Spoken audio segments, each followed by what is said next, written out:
Welcome back to the Wild Power Retreat. This is our final session in our series of conversations to inspire you to make this year your year of menstrual cycle awareness to enhance your vitality and creativity and leadership. And creativity is the name of the game today. I'm back with Sjanie Hugo-Wurlitzer and Alexandra Pope, two incredibly creative beings. They're the co-founders of Red School. For those of you that don't know them, they're the authors of Wild Power, and they really worked the creative teachings of menstrual cycle awareness to create that book and the book that they're writing right now about menopause. They're also your guides for the Wild Power immersion, which is coming up on February the 8th, and the teachers of the Menstruality Leadership Program, which follows in April. So this conversation is really exciting. It's about how menstrual cycle awareness can serve your creativity and serve your creative project. You know, there's so many ways that menstrual cycle awareness can benefit our lives, and this is such a practical one. It can support your creative projects. So with whatever you're creating in your life, it could be your business, it could be a book, it could be a home and hearth for your family, it could be a creative project for your community, your garden, your baby, anything that you're birthing and manifesting, and wanting to realize in your life, your menstrual cycle awareness practice can support it. So I was going to ask you an introduction story, you two, about how cycle awareness has supported your creative process this year. But then I realized we're probably going to weave this into the conversation because we're going to go inner season by inner season, looking at how the powers of that season can support you in a creative project. So why don't we kick it off with inner winter? How can menstruation support our creative projects? Mm-hmm. Shani, do you want to take it away? Yeah, I'll start, and I love what you have to say about this territory, Alexandra. So I'll start by saying that every creative project um, comes to us from somewhere else. The muse, I love how ideas and inspiration seem to come to us from another place, and the more we can create the conditions to let inspiration land, the more creative our lives are going to be. Now, the inner winter, the time of menstruation, is one such portal to an empty space, or a otherworldly space where you have more access to inspiration coming in. So your inner winter can be a place where you can dream and receive and channel and vision ideas and inspirations for your life and for what you want to create. And it all rests on your ability to, I want to say slow down, but more than slow down, is to like take your hands off the wheel and to drop trying to make anything happen. And in a sense, to let yourself just kind of chill, rest back, take space, let your mind wander. So the more emptiness you can create and the less input you have coming in and the less drive you're trying to the less you're trying to make things happen, the more you can open yourself to things landing. So so that's the inner winter. And Alexandra, you are of course post-menopause, and I think to some degree just occupy this place permanently, don't you? Yeah, yeah, because it's an expanded consciousness. You step into at menopause that you hold afterwards, which is, at menstruation, you are going into an expanded consciousness. So you've got a wider channel for tapping into things at menstruation. But I think you articulated it so beautifully, Shani. To access that wider channel, you have to kick back. You have to drop your agenda and the power of rest and doing nothing with no input. I mean, this is so wild. Mm-hmm. It's not, lying there scrolling through blah blah or whatever. Mm-hmm. It is actually switching everything off, daring to be bored, because that might be the initial thing. But when you're menstruating, you're just sort of seized by something anyways. Menstruation sort of seizes you and pulls you, if you're following it, it pulls you into the underworld. And if you can trust that movement and just rest all the agendas, just rest all the agendas you have for your life. Give up, do nothing. And then some kind of magic can happen. But you've got to just not be expecting anything. Menstruation is so extraordinary how it can gift. But it is this key of resting and surrendering. And what has that looked like for you this year with this incredible book baby that you've been birthing?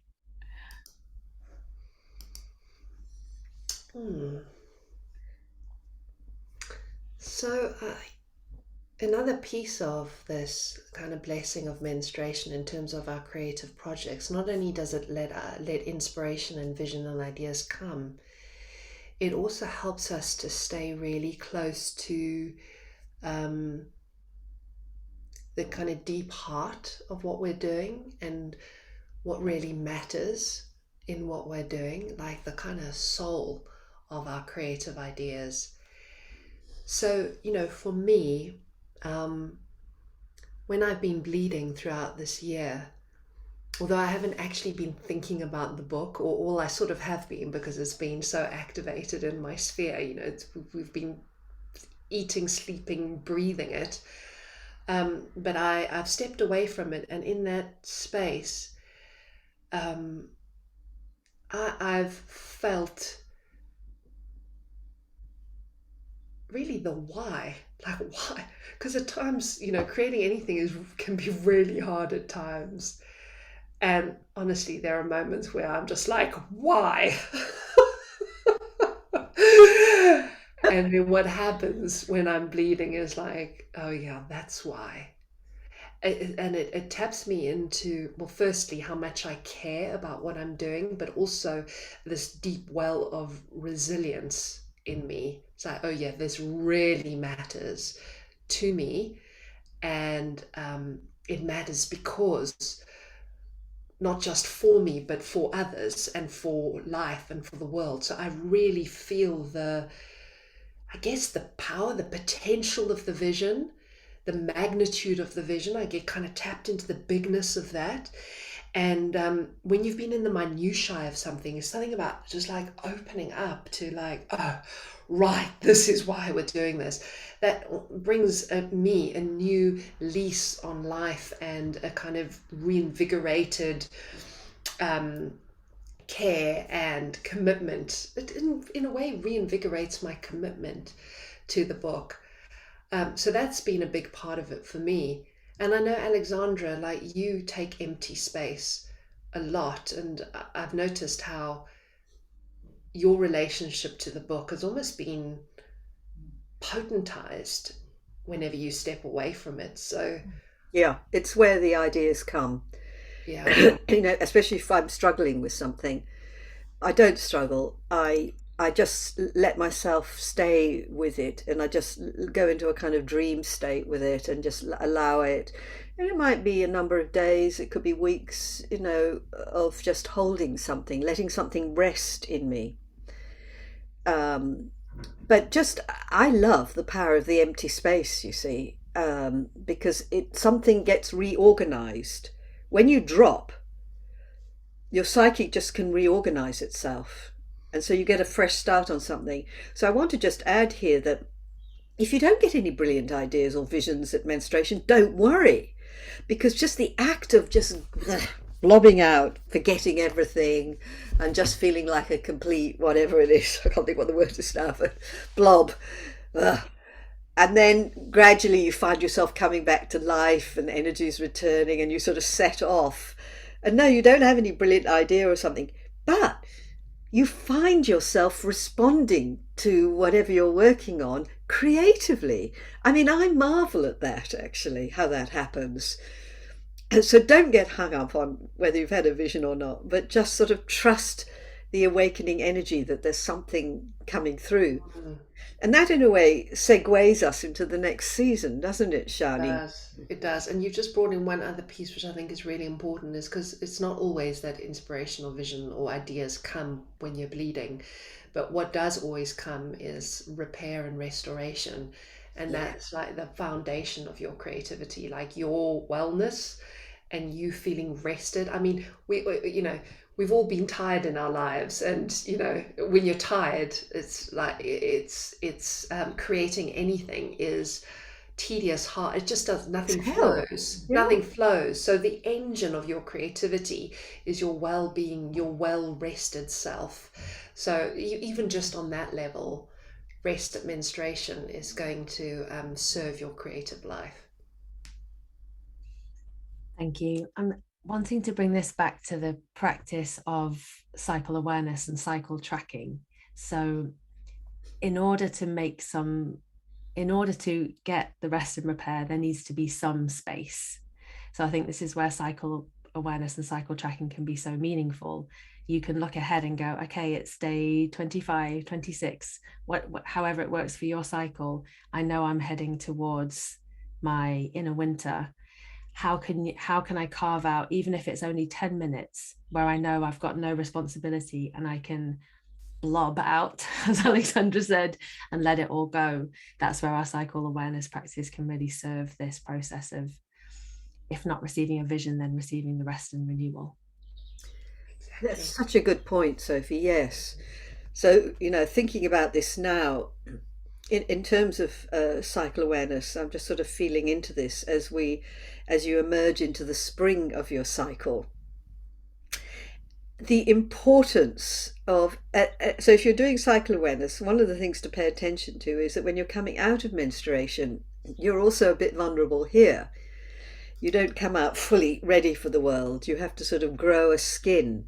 So it's worth, if one has the luxury of time or just can structure one's schedule accordingly, to be able to move out a little bit tenderly with oneself. Um, Particularly if you've had a very sort of big vision at menstruation. Because the moment you start to emerge, because it's all perfect, at menstruation it's all perfect. I love this about visions. And then you start to come out into the world again, into the sort of light of day. And suddenly you think, oh, the critic will come in here if you're not careful, you see. So you've got to be mindful of that, because the critic does not belong here, it belongs over in the autumn. But suddenly your idea doesn't have the protection it had in the perfection of menstruation, and so it doesn't look quite so brilliant. Or you could be overwhelmed with, oh geez, how on earth do I manifest that? So this springtime energy is just so important, isn't it, Shani, for how you negotiate the spring, and drawing on the spring energies of your cycle, so you can take a thread from, because the vision is massive, so you're going to start to find some small threads that you can start to work with. And one of the things about the spring energy for me, I remember, was this need not to overexpose myself. So to have a degree of sort of privacy and intimacy with myself still. And that also meant just holding my ideas close to me. I mean, it's like, yeah, you've had a brilliant idea, but don't come and blurt it straight away. That the spring energy is tender. And if you blurt it, you are going to get feedback, folks. I'm just letting you know, the world loves to give feedback. And by feedback, I mean critical comment. So if you're not ready for that critical feedback yet on your lovely, tender idea, don't blurt it everywhere, or just share it with someone you know will lovingly cherish it with you. So that, we think of that spring energy, isn't it, Shani? Is so much about really being sweet and cherishing oneself, and really just pacing one's energy, and what you're sort of discovering yourself again. And what you're doing with your creative projects here is you're going, what if, how could it be? You're playing with it, that lovely spring energy of play and experimentation and possibilities. So you're not getting too practical. You're staying in a somewhat magical realm, I think. Yeah, maybe what if I could blah blah. That sort of thing. Yeah, you're just playing with it. And there isn't a great pressure to produce. This is actually quite important at this point. Or if you are producing, it's experimenting. Let's just try it like this. So when Shani and I are working together, we really, in that tender phase, we just take all ideas. No idea is a bad idea. Mm-hmm. Yeah, that reminds me, because with any creative project, we have the brilliant idea, and it's definitely brilliant because otherwise we wouldn't sort of bother with it. We have the brilliant idea, and then the process of going, okay, well, how am I going to realize this, is quite a bumpy negotiation. And in a sense, you're always starting with a blank slate. Like once you've had the brilliant idea, then there's the blank page, the blank slate. They're like, okay, so that, how am I going to do this? And that moment in any creative project can scare most people off, right? It's just so intimidating. It's so overwhelming, terrifying, in fact, on some level. And this energy that we feel in our inner spring has a kind of innocence about it, a sort of, it's like you're able to not take yourself quite so seriously. And as Alexandra, you described, you sort of in this little bubble of, I guess, let's call it naivety for want of a better word, but it's like, I'm not really going to create, Alexandra and I do this. We're not really going to write this book. We're not really going to write it. It's just an idea. It's just an idea. So, but if we did write it, what would we say? So that whole playing without commitment, you've really got that energy. And there's also, in your inner spring, often your energy rises, and there's more motivation, and it's that liveliness that you feel in your system that's really good to use for exploring possibilities, but not nailing anything down. I like to think of this as foreplay, before you're really committing to anything, or putting the ring on the finger or whatever. This is just, you want to have some foreplay with your creative project. And just like tease each other and like, if you did this, how would that be? And yeah. You've reminded me. Sorry, Sophie, you were coming in here. I mean, I'm being the I've got to move us along, which I don't really want to. Well, I'm sort of moving us along with this next comment, actually. There was just one thing I wanted to bring, which is, I think this is why the practice of every day, what day am I on? How am I feeling? How is my mood? And then if you're wanting to really work with a creative project through your cycle, how am I feeling creatively today? Inner spring can be such a time when people go, okay, I've got energy again, let's go. And they can somehow, instead of bringing that cherishing energy, they can sort of maybe crush a natural creative flow that wants to happen. So the practice, the dedicated practice of, oh, hang on, I'm on day 6, 7, 8, 9, 10, whenever it is. Let's bring some playfulness. This is foreplay time. Exactly. Is like so meaningful, and it can make all the difference, cycle after cycle after cycle, in terms of birthing something creative and fresh and brilliant. Yeah. Exactly. So if we don't want to force the flowering of anything, and we can use that awareness of that springtime energy to really let our idea grow some strength, And as I like to say, as the spring builds, you've reminded me of this, Shani. That momentum of spring is so freaking powerful. It starts off, you're a tender little thing, but then suddenly it's got real force to it.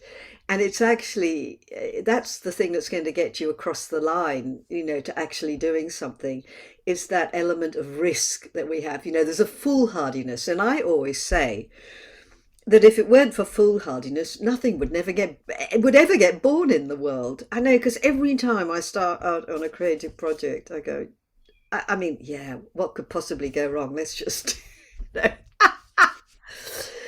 And then, Shani said, when we're sort of deep in it, we go, what the, why did we agree to? So the spring energy is the thing that's actually going to get you over the line and you actually doing it, because there's all, the spring changes, you move through different phases of your cycle. Exactly. So now we're kind of at the top of spring, and in a way it kicks you into the summer of the cycle, and the summer energies, wow, you want to capitalize on them, don't you, Shani? Exactly. Yeah. So you could use that innocence of spring to, for example, sign the Brooke proposal. And then regret at your leisure. So yes, the inner summer. How can the inner summer support our creative projects? Well, for most of us, and I recognize this isn't true for everyone, and this is where you have to work with the cycle you have.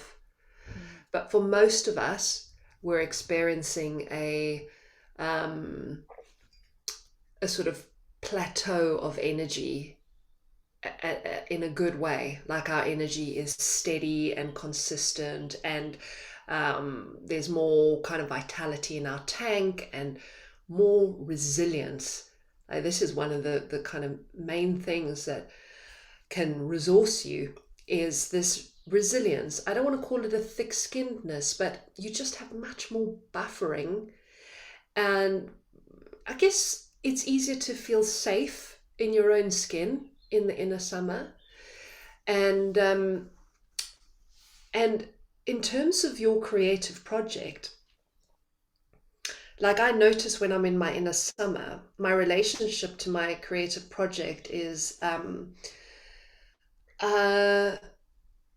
it's harmonious. It's harmonious. It's like, it's like we've been in a love affair for a long time. We know each other's bodies. We know what turns each other on. There's just this lovely, familiarity and comfort and flow between me and the creative project. And in some ways, you can use this to really get stuck in to some of the actual nuts and bolts, the doing. You can really get down to business when you're in the inner summer of your cycle. You can use that ease that you tend to feel to just go ahead and create, to just actually do something. So this is the doing part of the cycle, and it's good to capitalize on that, because so often, if you've gotten over the line of, if you've received the inspiration or the vision, and you've kind of gotten over that sort of blank page, blank slate, and you've kind of played with some ideas,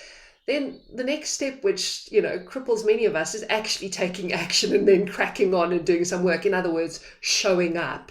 And for us, we had a very strong discipline around this, didn't we, Alexandra?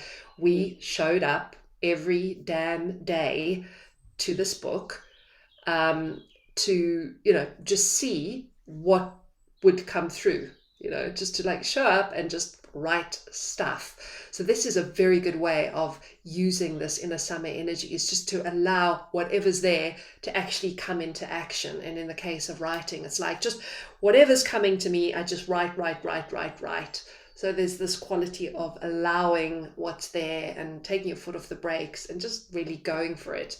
However that looks in your life. What do you want to add to that, Alexandra? Well, I think you've said it actually. I just want to use that word indiscriminate. We Yeah. don't discriminate. I don't, it's not about reflecting on what you're doing. You just get it down on the page. If you're writing a book, you just do things. You just do, you try it out. And there's a courage there, and you've got that buffering's very important, because you can keep critical voices at bay because of that. And that can just really allow you to produce stuff, because then you can do something with that stuff. Yeah. You've got to use that energy to actually do things. Otherwise, what comes next is not going to be pretty. It's not going to be pretty. Speaking of the critical voices, let's move on to the inner autumn then. How can because a lot of people will think, well, there's no way that my inner autumn can serve my creative process because I get crippled in this phase, by the critic, by the critical voices. But how can the powers of the inner autumn actually serve us creatively? Well, the thing I'd like to really bring in a cycle awareness point here, really, which is really clocking when you're crossing into your inner autumn, knowing about that crossover moment, because in a sense, just being prepared. I mean, Shani and I are very seasoned now about creating stuff, and we just know the inevitability of having to front up to that. And Shani's very familiar with her cycle, and Shani has a fabulous creative energy, that critical energy that comes through in the autumn. And but you have to be ready for it. I have to feel ready for it. By the way, I just need to say that I have a critical energy that is freaking at work most of the time too. It's like my critic and her critic have opinions at this point very strongly. So there's conflict that could happen, but it's creative.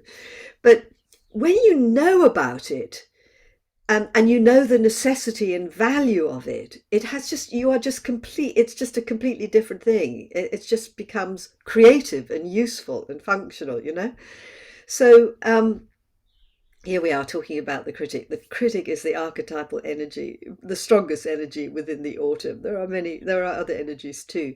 So what this means is you're going into a reflective stage of the writing. So of your creative project. So you've done all this work, you've produced some stuff.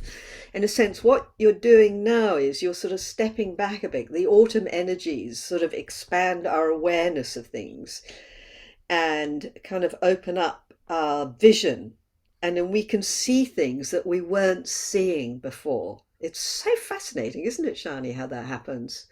It is really fascinating. I mean, it just blows my mind every time. It's miraculous. Yeah. What you've said there, Alexandra, I think is just such a crux here, because I've noticed, and I'm sure others, if you're listening to this, you've experienced this, where you would be in that lovely inner summer energy creating something and it all seems great. Yes. And suddenly you kind of look at what you're doing, you're like, oh, actually, this isn't working. Nah, what was I thinking? Anyway, then this is like, oh, this is shit. And you haven't clocked that the gears have changed in your psyche being system. And now you just think the thing you were doing is shit.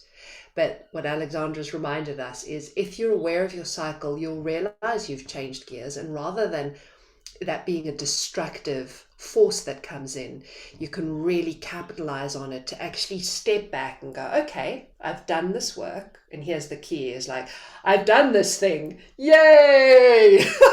Me, I put all these words on the page, or me, I planted all these seeds in the garden, or yay me, I decorated some walls in my house or whatever. So I've done this thing, yay me.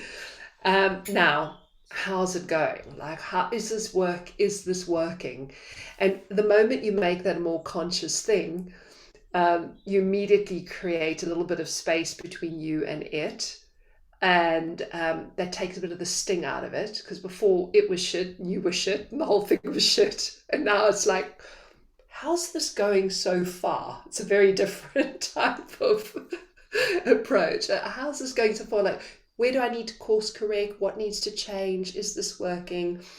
And that's a very creative energy. That discernment is so refining and fine-tuning. And as you were saying, Alexandra, when this critical energy comes in, it's like the veils lift and you actually see levels of precision and refinement that other people don't. And in the end, it's that acuity that you have in your inner autumn that is going to ultimately make what you create really special, really potent in the world.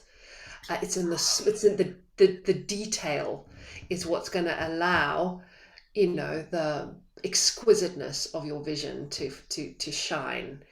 And this is what we've experienced with our book. We think we've written a brilliant first draft. This is like, woohoo, we're in that kind of summer. Yeah, it's amazing. And then it goes through the whole editing process and we see all the shit and all of that. And there's just so much to fix and change and fine tune. But because of that whole reflective process, it comes out in the end just we've said, for example, about our book Wild Power, there isn't a word there that was wasted or that we would change. Not a word, because we fought over every word, didn't we, Oh God, Alexandra? yes. So Mm. at the end, it's every piece of it matters. Every piece of it's had your care, and that changes Oh man, everything. Shani, as I'm listening, I can barely contain myself as you're speaking. I just feel so. I realise how moving this phase of the creative process is, because it gets you to the jewel. The jewel, that's Yeah, it. it gets you to the jewel in the end. If you have to go through numerous rounds. But I really want to go back and reiterate what you said about that crossover from the summer to the autumn, and you going, I really celebrate myself, because I was thinking about that. It's the Thanksgiving moment. It's like you really have to claim yourself in that moment, so that that critic does not completely nobble you, because there's always going to be a sting. Every time I get feedback, there's a sting, but I have another part of me that holds another position, so I can watch the sting happen as I hold the bigger picture. And then I get over the sting very quickly, because then the creative juices kick in, don't they? Because the other element of the autumn is, I always found this. I found the inner autumn of when I was cycling, menstrual cycling. I'm still cycling, but not menstrual cycling. Um, was I had a drive that could really go through difficult problems. So if there were things I'd been avoiding, in the summer of the cycle, I think, oh no, I have no idea how to solve that problem now. I won't even go there. And then I'd come into the autumn, and then there's this added sight you get, and then suddenly I'd see, oh yeah, but not only would I see how I might tackle it, but also I had a kind of grunt in the engine. It's like a drive in me that would go, we're gonna bloody do this one. I'm gonna figure out how to do this. So there was this kind of push, this drive in my system to deal with the difficult issues, and that is a really fabulous gift of the autumn, as well as that sort of critical energy. Really If good. you're aligned with that energy, you've got a willingness to turn up. Yeah. And so I feel like I want to just finish this conversation by coming back to the inner winter, following on from what you've said there, because Alexandra, that grit, yes, you can deal with the difficult problems in your creative project, but there will also be problems that you actually can't deal with. Yep. Where you hit a wall Mm. that is unsolvable, it happens. And this is where your inner winter takes you by the hand and says, come with me. We're walking away from that project. We're going to forget as best we can about the problem, the thing we're doing, and we're going to go and rest. And all that refinement that's happened through your inner autumn, and all that problem solving and nutting things out that's happened, it's going to go through a next level potentizing when you walk away, through a next level of like polishing. When you go away and do nothing and just leave it all be, the creative project itself is like, oh, I can almost imagine it kind of going, okay, let me find my way. Now that you've left me alone, you've stopped like poking at me. I'm gonna find my way into my own skin. It's like the creative project itself almost settles down and potentizes, and all the elements of it just kind of land. You're off away, and then at some point when you come out of your inner winter, you meet it again in its like bejeweled, new, problem solved way. It's like it comes back to you. It's like, ka-ching, Dora, I figured it all out. Is what happens. It's amazing. So I had to bring it to the end of the inner winter there just to complete the story. I mean, that's perfection. I absolutely love that about the empty space. It's beautifully expressed, Shani. I'm just loving it.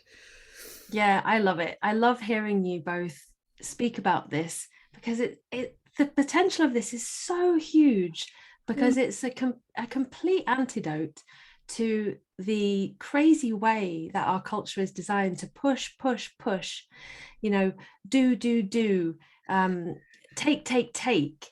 And this is sustainable creation, you know, which leads to this sustainable life, which is what we need in our world. So I think the potential of this is so huge. And it's one of my favorite things actually to hear you two speak about, is transmuting that critical energy into the love and the potentizing. Gorgeous. We have a longer podcast episode about this actually that I'll link to in the show notes for this if people want to go deeper. And as you were talking, I was thinking about how in the Wild Power Immersion, it's an amazing place to practice this, to actually hone these different powers. So if people are listening and there is something they're wanting to create, come and join us in the Wild Power Immersion, because you get to really meet your own version of this and have the power of the cycle work the power in you to be able to become more potent, more creatively potent.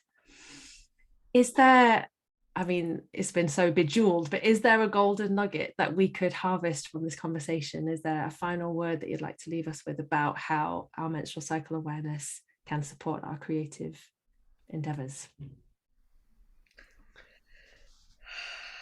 I just want to say, respect your cycle awareness practice. It's got your back. Like, that discipline of cycle awareness is going to give you a real discipline around meeting the creative process. It'll help you to be boundaried around all the different elements that have to happen. So really, yeah, love that cycle awareness practice, because it's packed with creative jewels for you. Yeah. So similarly, echoing what you're saying in a slightly different way, Alexandra, which is a suggestion that as you're practicing cycle awareness, if you're involved in a creative project, just ask yourself the question, how can the place I'm in today serve my project? How can I use the resource and the power of the place I'm in to serve my project or whatever it is I'm working on? And if you bring that question into your cycle awareness practice, you'll notice, I imagine, something quite staggering that is unleashed in you. And we'd love to hear how that goes, because in our experience, it's quite exciting to work with your cycle in this way. Thank you both. Right, so that wraps up our series of conversations for the Wild Power Retreat, but the retreat continues on January the 25th in a few days, where we invite you to join us live for our Encounter Your Wild Power event, which will be guided by Alexandra Sjanie. They're going to guide you to meet the wild power that lives in your inner winter in menstruation. And we'll also explore and share with you how you can continue this year of menstrual cycle awareness by joining our Wild Power Immersion, which is starting on February the 8th. Okay, can't wait for that. That's going to be beautiful. And I'll see you both soon. Thank you so much for everything you shared today. Bye. Thank you.